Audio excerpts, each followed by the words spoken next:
The following content has been provided by RWTH Aachen University.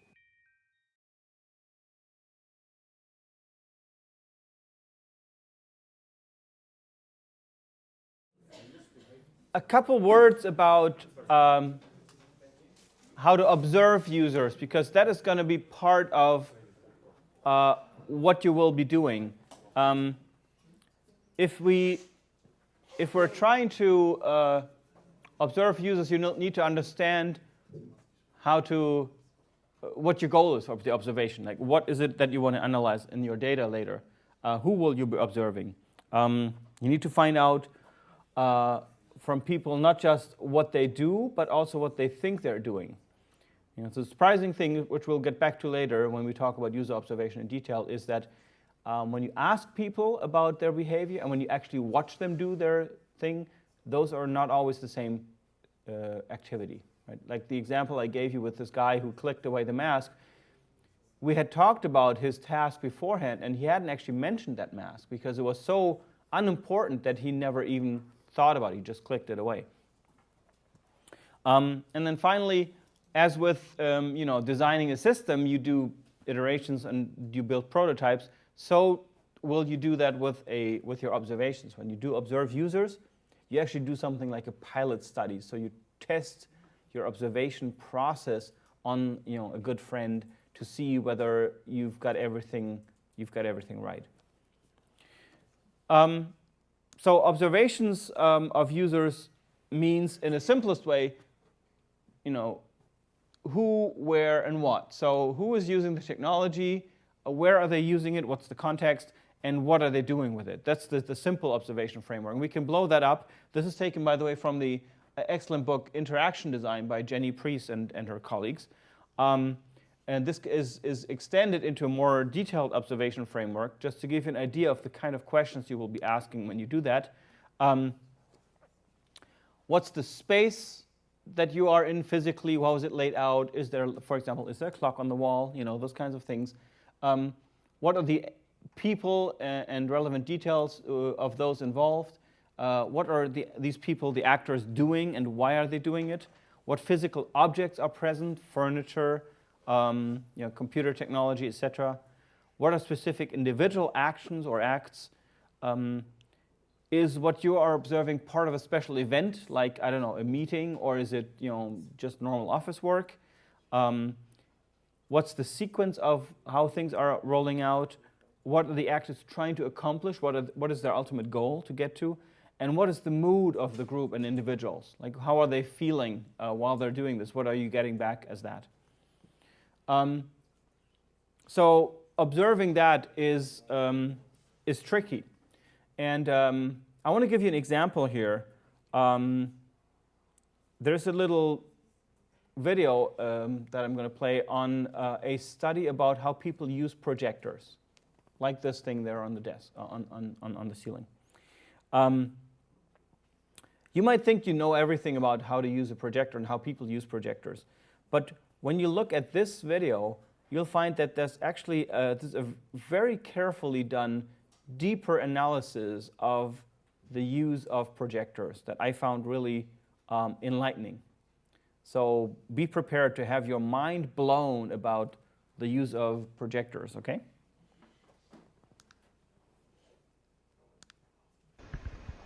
Projectors have become ubiquitous. Indeed, at Park, projectors are installed in every conference room. Designers need to take this social nature seriously. All right. So I think this is a pretty good overview of the issues you're going to run into with technology. And this is not so much, I didn't do this so that you guys can now think about projectors and how to fix the usability issues there, although that's an interesting task in itself. But this is really more about noticing how the observation worked. Right?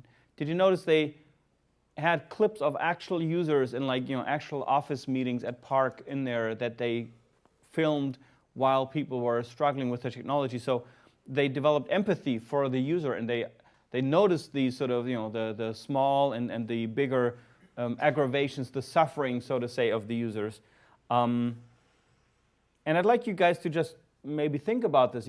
Have you, once you saw these issues here, could you, did they resonate with you? You've probably run into one of them yourself. But maybe if you'd been asked before the time, you wouldn't have noticed or known about all these issues. You weren't aware of them, that they were actually design issues of the interface that you're struggling with. So also, some of the observations were clear, like somebody trying to point a remote and not knowing what's going on. It's pretty clear what's going on there. But other things needed some reflection, right? Needed understanding. When the person was saying, like, I didn't do anything, the icons changed around on the desktop all by themselves, that needs you to think about what's going on here. Why is she aggravated about what's going on? What's causing it? Why is it happening? Why isn't she aware of it?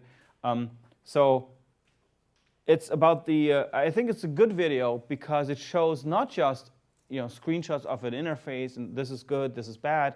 It shows the entire setting. It shows the people in the room. It captures the discussion between people in the room.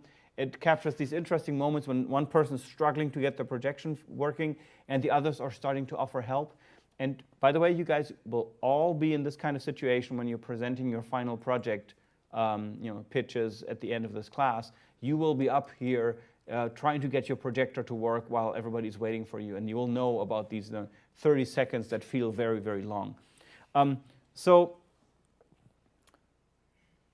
it captures the whole sort of social setting around a technology, and that's essentially what you're doing, because every time you introduce, and this is kind of important to understand, every time you introduce a technology into a workplace or into somebody's life, you are making a significant change in that social context, of that person working with that technology, of other people interacting with that person. So it's always a kind of an intervention that changes things in an environment whenever you introduce technology.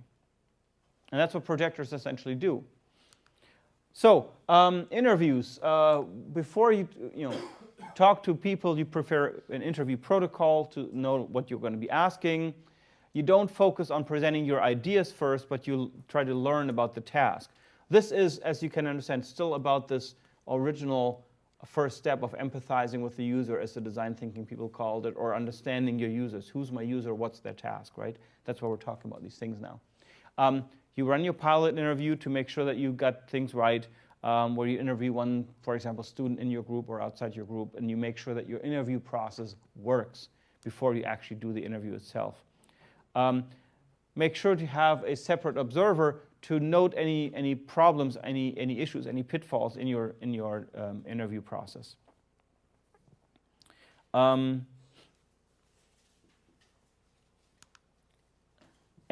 asking questions is not that easy when you do interviews.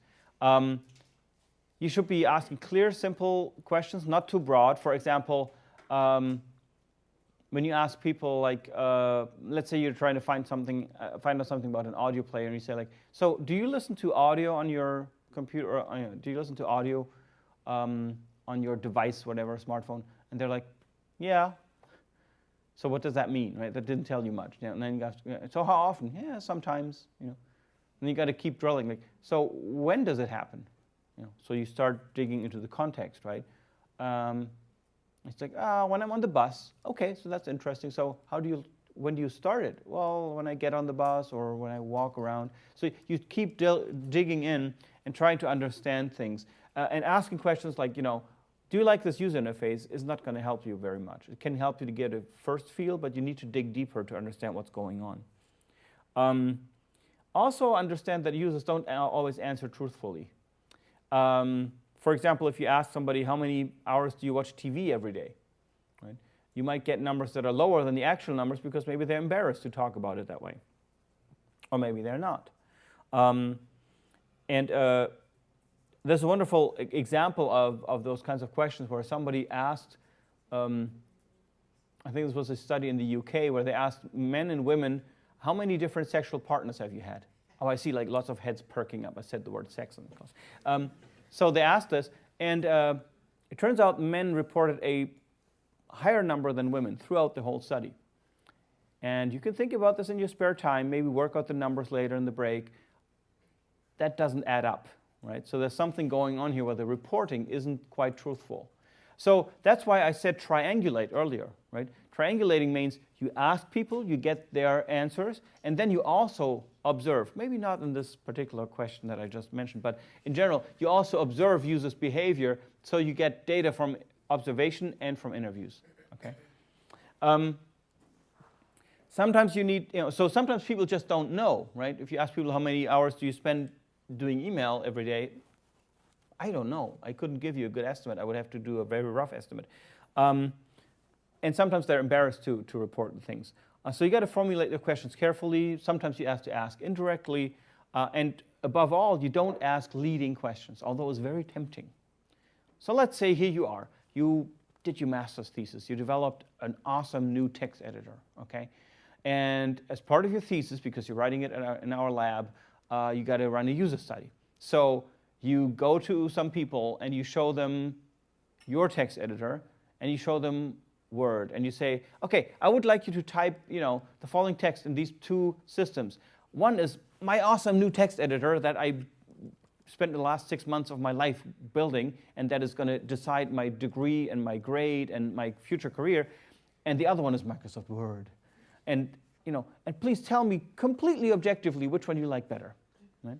So that would be a fairly leading question, right? Because people obviously are already very aware of what your interests are, and so they will tend to empathize, and they will tend to agree with you or support you in your goal. So you got to be careful about this. Or like asking people, do you want audio playback in an ebook reader? That's a very leading question, right? A better question would be like, do you listen to audio while you're reading an ebook? Because then people can think about their past behavior rather than, hey, that sounds like an extra feature. I'll take it, Who knows whether I need it or not, but it's always good to have more features. That's what a lot of people think. So from interview results, what do you get? You get a user profile to understand who the person is in a better way. You get a task profile. And if a system is already involved, because you don't always have a system involved in your observations and interviews. Sometimes you just ask people without being at the system, and other times you are involving a system in the observation and interviews. If there's a system involved, you might understand problem areas already. You might see ideas for improvement. In our case, you basically get an idea of the task our system should be supporting.